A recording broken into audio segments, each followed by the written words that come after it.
Olá, pessoal, bem-vindos ao nosso episódio do podcast Questão de Mérito, parte 2 da mesma conversa com o mesmo time anterior, com o Thiago, falando sobre educação financeira.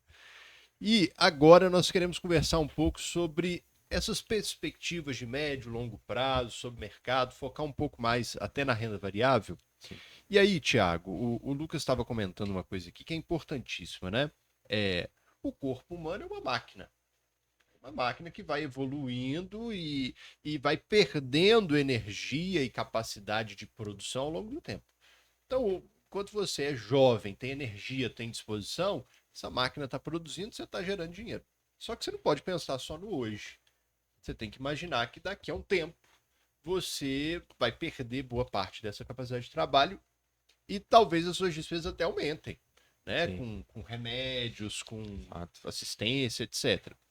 Então, quando a gente pensa em investimento, é, é uma forma, inclusive, de se preparar para o futuro.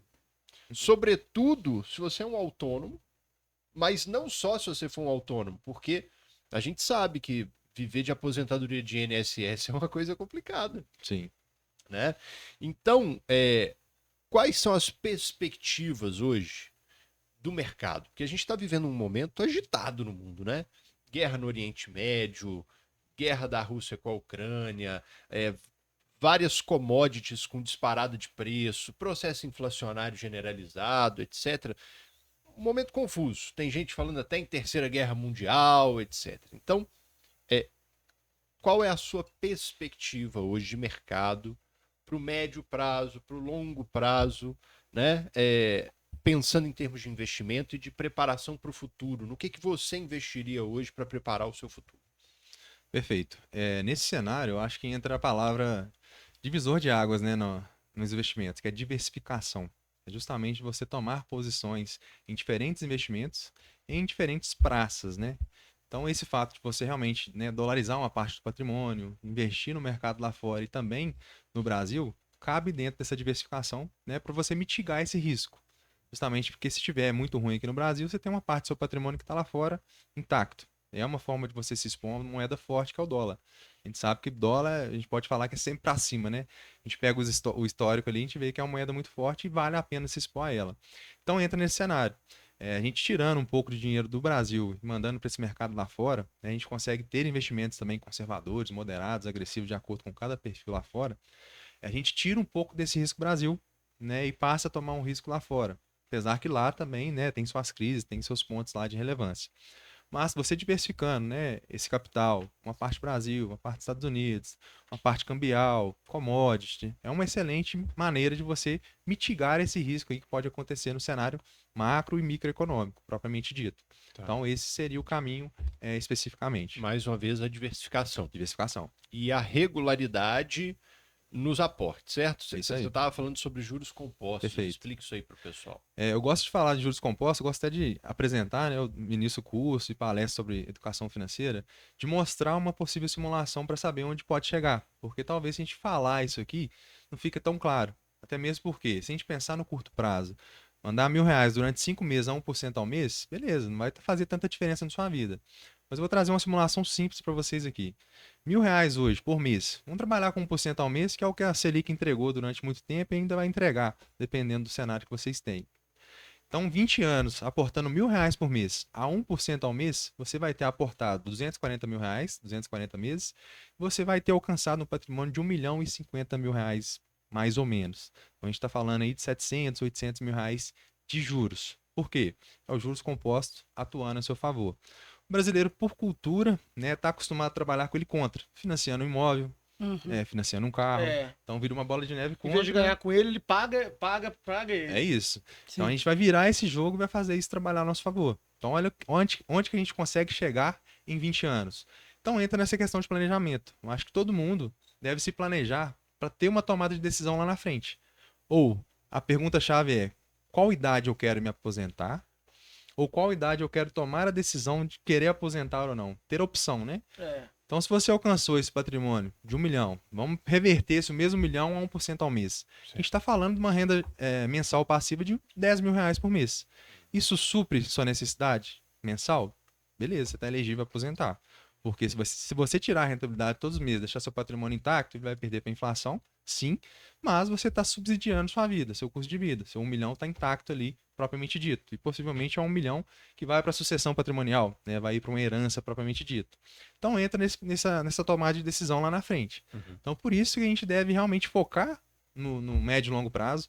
É uma coisa que eu vejo muito nas minhas palestras, nos meus cursos, é o seguinte, quando eu falo, né, e tem um público diverso ali de várias idades, é todo mundo que às vezes é mais velho, pensando, por que eu não comecei antes? Ah, é. Não, e isso aí entra dentro do que você falou na sua fala inicial. E para mim a maior importância de investir não é no acúmulo de capital em si, porque as pessoas pensam que é guardar dinheiro só. Não adianta nada eu acumular 10 milhões ao longo da minha vida e comprar uma casa de 10 milhões. Fato. E aí eu vou ter despesa com aquilo, não vai me dar nenhuma rentabilidade. Vai Então, gerar dívida. vai gerar despesa. É, Então vai não é gerar ter despesa. patrimônio, é ter um nível de investimento que te dá uma renda passiva. O que é uma renda passiva? Um rendimento. Que aí te impede ou tira a necessidade de trabalhar. Então, ao longo da vida, você vai produzir, né? Vai produzir, vai guardar dinheiro, vai alocar esse capital para que no futuro ele te renda valores, para que você não precise trabalhar, para que você cuide de outras coisas na sua vida que são importantes. Quer divertir, quer tomar cerveja, que é o que você gosta, que eu gosto, quer ver o Flamengo. Quer ver o Flamengo. Isso que é importante. Agora, quando você, ao longo da vida, ou vai queimando dinheiro, ou vai fazendo investimento só em financiamento, comprando imóveis caros, que dão despesas altas, com veículos que dão despesas altas, você nunca vai conseguir rentabilizar esse capital para te dar um conforto futuro. É isso. Eu enxergo hoje investimento, assim, eu pessoalmente falando, embora com meus parcos e modestos recursos, eu penso em investimento como uma forma futura de dar tranquilidade. Eu acho que as pessoas deviam pensar nisso. Porque se você aloca bem e com constância, ainda que em valores menores, é a oportunidade que você tem no futuro de descansar, de não precisar usar da mão de obra para rentabilizar, mas usar o seu dinheiro. Quem vai trabalhar não é você, você não vai sair de casa, você vai ficar em casa, vai cuidar da família, dos filhos, e o dinheiro vai trabalhar por você. Sim. Esse que é o maior prêmio da responsabilidade financeira, meu sentir é esse. E aí, o Thiago chegou num ponto que diz respeito a nós aqui, que é o seguinte: ele falou assim: olha, aí você vai ter aquele 1 milhão lá rendendo todo mês, você tá vendo aquele rendimento, e depois esse 1 milhão vai ficar pro planejamento sucessório. É isso aí. Porque aí é o seguinte, né? Interessa a todos nós, peraí. Sim, por quê? Planejamento patrimonial. Não, como advogados. Ah, sim. Achei que era querendo ter filho, hein? Não, Fora. como advogados. Então, o planejamento sucessório, o planejamento patrimonial. Tem muita gente hoje que está estruturando holding e às vezes nem faz isso com advogado, viu, Thiago? A gente teve uma reunião recentemente com um cliente que ele falou que ele estava fazendo a holding sozinho. Por conta própria. Que é a mesma coisa da pessoa que vai lá, tem todo o sacrifício de conseguir produzir o patrimônio, na hora de investir, ao invés de Nunca realmente pensa com o investidor. ter isso. um profissional te assistindo, vai lá, no finalzinho ele vai lá e coloca tudo a perder. Economia Ouviu falar pouca. que tá todo mundo fazendo holding e que a holding vai blindar o patrimônio dele, que é Sim. uma palavra que eu não gosto, né? E aí tem gente achando que tá segura, que tá protegida e não tá. Justamente. Também na hora de fazer esse planejamento patrimonial, da sucessão desse patrimônio para os herdeiros, é fundamental ter o auxílio profissional, né? Uhum. Ou que está economizando, tá achando que está economizando em tributo, e na verdade para ele nem precisava de ser uma holding, era melhor uma outra alternativa. Exato, Tem muito veículo hoje que a gente consegue economizar, né? Na sucessão patrimonial. É parte até da minha alçada também como assessor dar esse direcionamento. Uhum. Pouquíssimas pessoas preocupam com isso, né? De realmente lá na frente, como vai ser? Posso ir através de uma previdência privada, que eu coloco o beneficiário, não entra em inventário, né? Vai ter uma liquidez ali imediata para o meu sucessor, efetivamente. E gosto de trazer outro ponto também, né? Eu trouxe o exemplo aqui de R$ 1.000 por mês.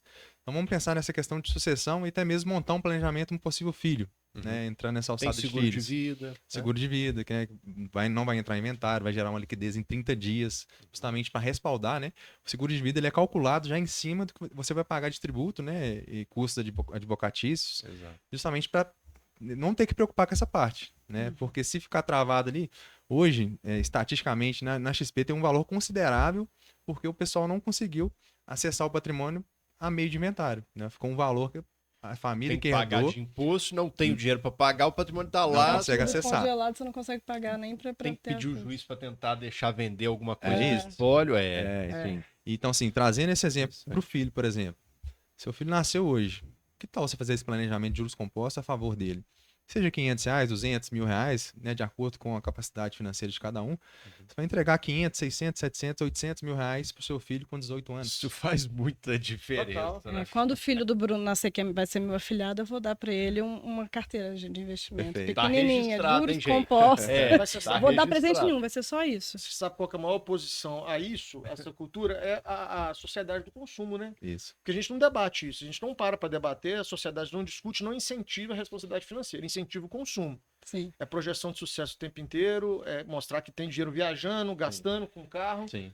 Ideias falsas, né? Ideias Instagramável falsas. demais a sociedade. instagramável, É. e você tem uma sociedade jovens que não tem essa Sim. noção da importância disso como instrumento de vida, Sim, de não segurança. Mas Não tem. eu acho que, assim, colocando um outro ponto, o Thiago estava falando de colocar a seu favor a capitalização dos juros, né?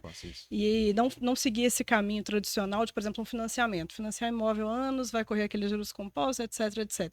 Será que isso tem influenciado? Eu vi algo nesse sentido no X, né, no Twitter, falando que o aluguel, principalmente nas grandes capitais, tem subido muito o valor do aluguel. Uhum. Porque os jovens, né, atualmente não buscam comprar um imóvel, financiar um imóvel em 40 anos, como se fazia antigamente, mas preferem alugar. Uhum. Você considera isso uma medida inteligente na maior parte dos casos, Thiago? Eu acho que é válido como diversificação, como uma parte ali, talvez, de uma estratégia, porque a média hoje no Brasil de retorno de um aluguel é 0,20, 0,30 ao mês. Fora o risco de vacância, lei do inquilinato e outros riscos envolvidos, né? Até mesmo a questão de, largou o imóvel lá, será que vai pagar o suficiente, né, para reformar o que realmente estragou no imóvel efetivamente? Então, assim, eu acho válido, porque você vai ter um imóvel físico ali, né, palpável especificamente. Talvez ele realmente se valoriza, né? A gente entra naquela alçada lá de antigamente, né? Quem compra terra não erra. Eu acho que mudou bastante já esse dito popular aí, mas ainda é válido, né, como uma parte do patrimônio, né, realmente no sentido de diversificar. Eu tenho uma parte de patrimônio líquido, Eu gosto investido em imóveis, em bancos, corretora. Então, assim, você vai diversificando no sentido total o seu patrimônio. Eu acho que o Então, ponto central talvez faça sentido. é a oportunidade, né? De Justamente. compra. O preço tá bom? Eu acho que o preço é central, até para comprar ação, se vale a pena, né? Se é um Então, lugar estratégico. investir em ou não. imóvel ruim, depende. Se o imóvel estiver barato, no lugar que é bom, Cara, eu acho muito complicado alguns influenciadores que tentam trazer uma receitinha de bolo não dá. padrão para todo mundo, sabe? Por exemplo, comprar o imóvel próprio é sempre um mau negócio? Jamais. Eu não concordo, Sim. eu concordo com você. Jamais. Tem situações que é um É grande importante.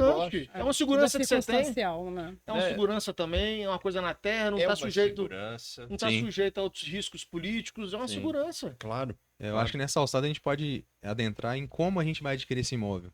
Eu tenho dinheiro para pagar à vista? Isso, É o caminho? Não. Você tem estratégias melhores isso. justamente para colocar o dinheiro a trabalhar e você pagar a parcela do seu próprio- financiamento. Ainda eu penso isso, compensa. Tiago, É. olha como que é o mercado, né? Eu financiei o imóvel. O imóvel que eu moro, eu comprei. Sim. Eu comprei na época que a Selic estava 4,5% por aí. Uma taxa. Então, eu pago uma taxa de juros de 6% ao ano.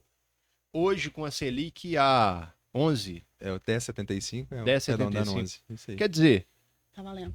Não compensa pagar. não compensa Pensa que tá o inclusive, eu ir financiamento. lá e liquidar, É. porque se eu pegar o meu dinheiro e aplicá-lo, eu vou ter um Sim. rendimento maior do que eu estou pagando de juros É. do banco. E vou dizer mais, às vezes o cara não nem dentro da sua análise, às vezes o sujeito não tem um capital para pagar o imóvel. Ele tem só para pagar o aluguel, mas ele tem para dar uma entradinha. Ele dá aquela entradinha e se o valor do financiamento bater com o aluguel, eu entendo que é melhor negócio ele financiar, Sim. porque se ele vai queimar no aluguel, ele não tem ele não tem uns 300 mil, 500 milhões para investir no imóvel. Sim. Ele vai fazer uma operação de crédito, que na verdade ele não vai queimar o dinheiro com o aluguel e vai usar para pagar o financiamento do imóvel que vai ser dele. Sim. E Como é que é um negócio ruim isso? Cara, sinceramente, tem situação que você fazer uma dívidazinha é até uma forma de você se forçar Pensa igual também. um financiamento, por exemplo, de você se forçar a guardar aquele dinheiro, que às vezes você, por displicência, ia gastar com restaurante, Sim. Com certeza. É fato.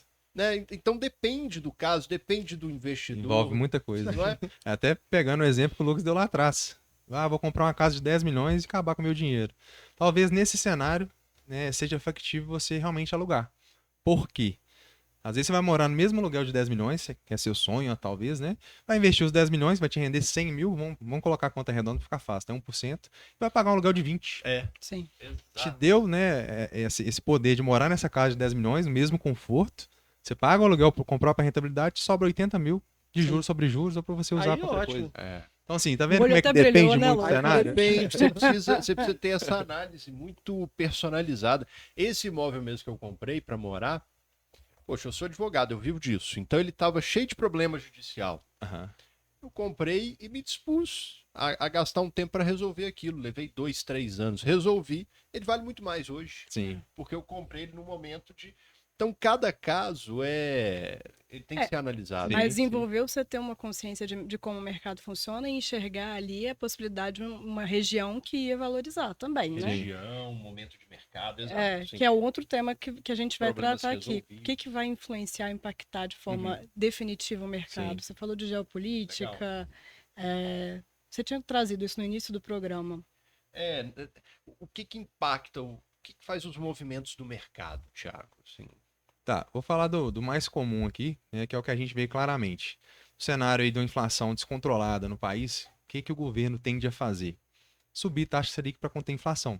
Quando ele sobe taxa Selic, ele tem uma medida contracionista. Está tirando dinheiro do mercado de circulação, porque o crédito fica mais caro e o investimento fica muito atrativo.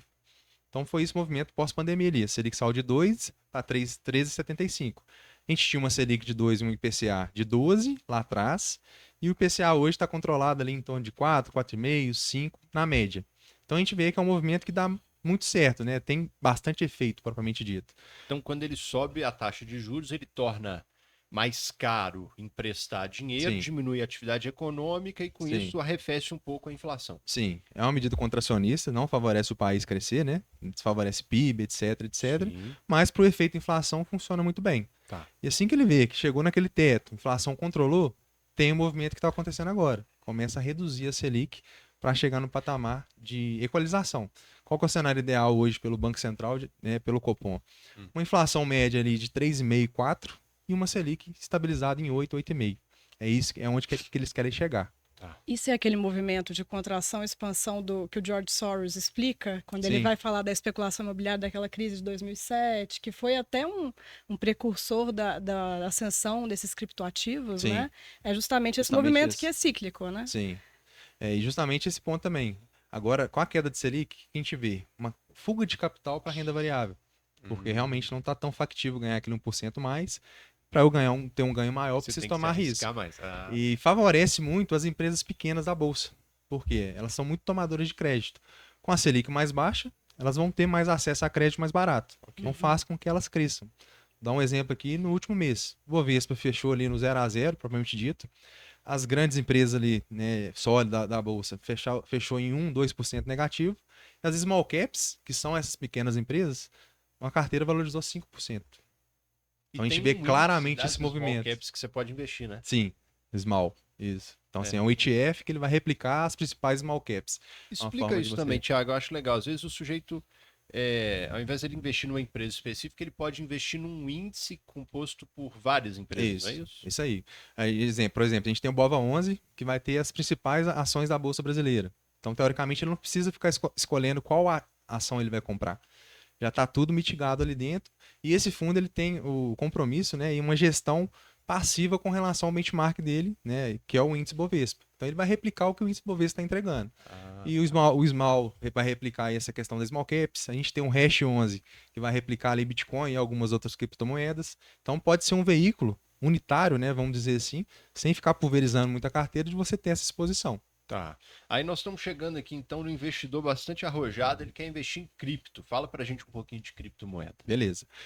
O que eu falo para meus clientes é o seguinte: é um mercado em ascensão, muito especulativo, com zero fundamento. Então é justamente quem quer ter exposição tem que ser aquele valor que não vai te fazer falta. 2, 3% do patrimônio. Se perder aquilo ali não tem problema, não vai fazer falta para você. Ok. Nisso aí você não vai ficar de fora do movimento, né? Então você vai conseguir estar exposto ali a ganhos aí outliers, né? O Bitcoin saiu de R$ 1.000, bateu 300 e a perspectiva é que chegue a 1 milhão. Qual que é o fundamento disso? Zero. Mas o oba-oba de mercado pode ser que movimente nesse sentido. Então, o mercado, né, altamente alavancado, precisa ter um perfil ultra agressivo, na minha visão, muito mais do que ações, porque realmente o seu dinheiro pode evaporar, principalmente quando você usa corretora lá fora, mercado não regulamentado. Então, saber também o veículo que você vai investir em criptomoeda é super importante. É através de um fundo, de um ETF que é regulamentado por CVM, etc. Ou não. Eu estou abrindo uma conta lá fora e se amanhã eles quiserem sair do mercado, eu não tenho o que fazer, porque está totalmente custodiado lá fora. Então o mercado de cripto basicamente é isso. E a gente vê outras, né, criptos nascendo a partir do Bitcoin. Então pensa você, né, investidor aí, teoricamente investindo sozinho, investir e aprimorar nesse mercado propriamente dito, que é infinito de possibilidades. Pois é. As opções, né? Explica pra gente também um pouquinho das opções. A possibilidade de eu apostar, por exemplo, na queda de uma ação, ou eu Excelente ponto. Eu até estava na pauta aqui para trazer. Muita gente acha que só consegue ganhar dinheiro com a bolsa subindo, né? Então a gente tem uma estratégia que é vendida a descoberto. Você consegue vender uma ação que você não tem na carteira, né? Gerar uma garantia ali. Você pode usar uma LFT, por exemplo, que é um tesouro direto como garantia. E quanto mais aquele papel cair, você ganha. Porque você vendeu ela sem ter, ela estava R$60. Você recomprou ela a 30. Então você ganhou R$30 por ações na queda. E mais, tem outras operações mais personalizadas. Uma, por exemplo, que chama long short, que é comprado e vendido. Você consegue pegar duas empresas correlacionadas que estejam descoladas. Essa aqui está muito acima do que vale e essa está muito abaixo. Então você entra vendido numa ponta e comprado na outra. Esse equilíbrio das duas ações gera um resultado financeiro também e gera até uma proteção. Operação estruturada. A gente já tem um alvo ali quando a gente quer chegar, né? Eu quero ter 15% de lucro ou aceito 5% de loss, que é a perda. Então a gente consegue até limitar e controlar o risco nesse sentido. Perfeito. Então você consegue trazer um pouco mais de previsibilidade e segurança mesmo na renda variável. Sim. Vou te dar um exemplo até bobo, se for analisar, né? Se você tiver uma carteira de ações hoje, empresas sólidas, você está apostando só na alta do índice Bovespa. Eu te falei do ETF. Se você vender BOVA11 a descoberta, você está exposto à queda da bolsa e ganhar com isso. Sim. Então, se subir bolsa, desfavorece a parte do ETF, favorece a sua carteira. Se cair bolsa, desfavorece a sua carteira e você ganha no ETF. Gerou um equilíbrio, diminuiu o risco. Mas tem que fazer essas coisas bem assessorado, né, Thiago? Porque tem operação estruturada que você faz, que se você vender a ação antes do prazo, você também corre o risco oposto de ter que cobrir uma... Justamente. São operações mais arriscadas essas, de mini contratos que falam, né? Mini contrato, que é o famoso day trade, né? 98, 99% das pessoas perdem e é verdade. E perde muito mesmo, porque o dinheiro vira pó. Você pode entrar no day trade hoje, mini índice, mini dólar, com R$1.000, ele zerar no dia, questão de minutos, ou você pode fazer 3, 4, 5, 6 mil reais. Muita alavancada. Loteria. E assim, acho que o mais importante que ganhar é não perder também, Não perder. E as pessoas, sabe o que eu noto? Quem não tem tanto conhecimento e acaba se avorando, eu não quero no mercado financeiro. Aí abre uma conta na corretora e vê lá, ação da Vale, ou ação da Itaú, perspectiva do preço-alvo, 100%. Sim. Aí o cara confia exclusivamente naquilo ali, enfia dinheiro naquilo como se fosse algo automático. Sim. Porque os bancos, as corretoras, têm um indicativo, que é uma possibilidade de crescimento. Mas isso é meramente estimativo, tem N fatores. E as pessoas, às vezes, apegam nisso, põem tudo que tem, e às vezes pede e fica chateado. Pois é, mas falou que era 100% e a ação, na verdade, caiu, em vez de eu ganhar, eu perdi. Vira pó. Então tem muito isso também, né? Sim, excelente ponto. Eu acho que a economia é uma ciência que está muito mais próxima da ciência do direito do que da ciência exata da matemática. Com certeza. Né? Tem muito de economia comportamental também, que é estudado na eficiência do mercado. É até um ponto aí que a gente vê, né, claramente, diariamente aí, cases de fraudes financeiras, né, pirâmides financeiras. Por que dá muito certo? Por dois viés. No início paga, então teoricamente você entrou, recebeu 10%, 20%, o que você quer fazer? Colocar mais. Indicar os amigos, indicar pai, mãe e tal. Então você literalmente faz uma pirâmide. E o outro viés é que as pessoas, eles querem dinheiro fácil. Então quando vê 10%, 20%, né, enche os olhos, eu quero isso pra minha vida. Quem entra primeiro na pirâmide normalmente se beneficia, né? Quem vai entrando depois é que vai porque se eles não pagarem no início, não vira pirâmide. Não vira, claro. Então eles precisam subsidiar um certo tempo para depois dar o golpe Tem que final. dar uma aparência de legitimidade para depois derrubar lá embaixo, né? E o engraçado é que a gente vê, né, pessoas... jogadores de futebol, por exemplo, altamente assessorado, né? Minha visão, pelo menos tem acesso a profissionais para subsidiar isso e teoricamente caem nesse tipo de pirâmide, né? Quem dirá você vê pessoas, o apelo, né? Você contar uma mentira só com verdades, porque tudo que está sendo dito ali para vender é real. E aí você falou de jogador de futebol, eu lembrei do NFT, né? Que o Neymar comprou na época, foi um boom, né? NFT, que são aqueles tokens não fungíveis, do macaquinho, valendo milhões, e aí eu vi que agora tá valendo super pouco, né? Desvalorizou completamente. Na verdade, quase que não existe mais esse mercado. Que é uma volatilidade muito grande. E o problema tá justamente aí, quando uma pessoa muito influente entra no negócio. Aí o tanto de pessoa que ela influencia entrar também. Pô, se o Neymar até tá, é seguro, eu quero. Não Compraram necessariamente é isso. fazer NFT de obra de arte, destruíram uma obra do Picasso, queimaram, porque você pode escolher se você vai ter o NFT só registrado na rede descentralizada ou se você vai ter a imagem física. ativista? Queimaram. Que isso, Queimaram. cara? Eu mostro isso nas minhas aulas de direito digital e o pessoal fica revoltado, né? Como é que queima uma obra de arte para ter um NFT? Até um apelo que eu faço, né, para quem está nos ouvindo aí, é o seguinte, né, não existe almoço grátis no mercado. Então, vocês sabem que a taxa Selic é a taxa básica de juros do Brasil. Joga no Google lá, se vocês vão ver na hora. Vai entrar em qualquer tipo de investimento que está prometendo mundos e fundos, 5, 10% ao mês garantido, Desconfia, sai né? fora. Sai fora que é pirâmide, né? Vai perder dinheiro. Se apegue no que o mercado está precificando. Se o mercado está pagando 1, por que está pagando 5? Sim. E geralmente vende assim, né? É sem risco, pode tirar a qualquer momento. É. Isso. Então, assim, é muito fácil você identificar quando é uma pirâmide financeira e uma fraude. Então, faça esse apelo, né? Agora, com essa informação, talvez vocês não sabiam, né? Algumas pessoas, que é taxa Selic. Então, se apeguem nisso. Pô, quanto que o mercado está pagando aqui? Com referência... Trabalha em cima daquilo. É igual aquele bandido que liga falando que é uma financeira, mas que para te emprestar o dinheiro você tem que pagar antes uma taxa. Sim, acontece muito com as pirâmides. Ai. Para tirar o dinheiro, tem que depositar mais 5, mais 10. Quer dizer, para eu te Qual emprestar, sentido? você tem que me dar dinheiro. Qual o sentido? Um acesso do dinheiro que já é meu, eu tenho que pagar para tirar ele. Desconfia, né? E você explicou pra gente, Thiago, o que é taxa Selic. Agora explica pra gente o que é o CDI. Tá. É a taxa que um banco normalmente usa para emprestar dinheiro para o outro, Isso é uma aí. coisa assim, não é? Isso, certificado de depósito interbancário. Todo banco, no final do dia, precisa fechar o caixa. Né? Então, o Bradesco fechou no déficit, né? E o Santander no superávit, por exemplo. O que tem que fazer? Ele lá na porta do Bradesco, me empresta X milhões de reais para me fechar meu caixa. Aí é praticada essa taxa que é o CDI. Para ser justo, né, com as pessoas que investem, essa mesma taxa que é aplicada entre os bancos é remunerada ali nesse investimento de renda fixa atrelado ao CDI. Então, basicamente é isso. É para fechar o caixa dos bancos no final do dia. Então tem uma camaradagem aí entre os bancos no final do dia. E para vocês identificarem, é muito fácil. Geralmente o CDI ele fica 10 pontos percentuais abaixo do Selic. Então, o Selic está ali 10,75, CDI 10,65. Selic a 10, CDI 9,90. Geralmente ele está bem colado na Selic ali. Ah, beleza. Bom, Estamos chegando ao final. E acho que seria legal, Thiago, se quiser deixar uma indicação de livro, uma frase, uma reflexão. uma reflexão. Eu gostei da reflexão do Existe Almoço Grátis. Para mim, essa daí é a máxima, realmente. Sim. De tudo que a gente conversou aqui hoje, né? Sim. Eu acho que a parte de conscientização, né? A gente não se tornar vítima da sociedade, o fato de não ter essa base sólida, né, da educação financeira na escola pode ser um ponto. Hoje a rede de internet, né, é muito aberta, você consegue ali pesquisar bastante conteúdo sobre. Então, assim, você não vai virar nenhum especialista, mas pelo menos para você saber, né, qual caminho você está seguindo e qual caminho o profissional está te indicando também. Será que tem conflito de interesse? Será que não tem? Mas é um ponto a ser avaliado. Tem influenciadores aí que você gosta, que você recomenda ou que você, né? Eu próprio, falo assim, eu próprio. Eu acho Recomendo importante próprio. deixar o perfil do Thiago. Exato. Sim, Tem sim. seus contatos. Eu tenho um trabalho muito ativo em redes sociais, né? Posto ali um Reels por dia, com conteúdo bem simplificado mesmo, com esses conceitos básicos, né? Às vezes eu dou uma aprofundada maior. Qual que é o seu perfil? TP Paiva. TP Arroba Paiva. TP Paiva. Instagram. Instagram, isso. Já vou seguir também. E eu acho que é isso. A mensagem que eu deixo é comece o quanto antes. Nunca é tarde para se começar. Tem muita gente que também põe isso na cabeça e acaba caindo no buraco, propriamente dito. E use os juros compostos a seu favor. Né? Essa bola de neve aí que pode realmente te favorecer muito lá na frente e te dar uma tranquilidade.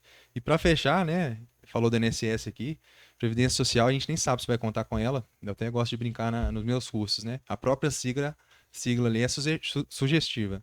INSS, isso não será suficiente. É isso. mesmo. Tudo bem. Excelente, Thiago. A gente queria te agradecer por ter topado o convite. E espero que retorne em breve para outra conversa aqui, que foi muito proveitoso. Obrigada, viu? Perfeito. Obrigado, eu que Thiago. agradeço aí o convite, né? E fico à disposição para os próximos encontros aí, tá? Pode contar comigo. Maravilha. Sucesso. Obrigado, Thiago. Valeu. Obrigado, pessoal. Até a próxima.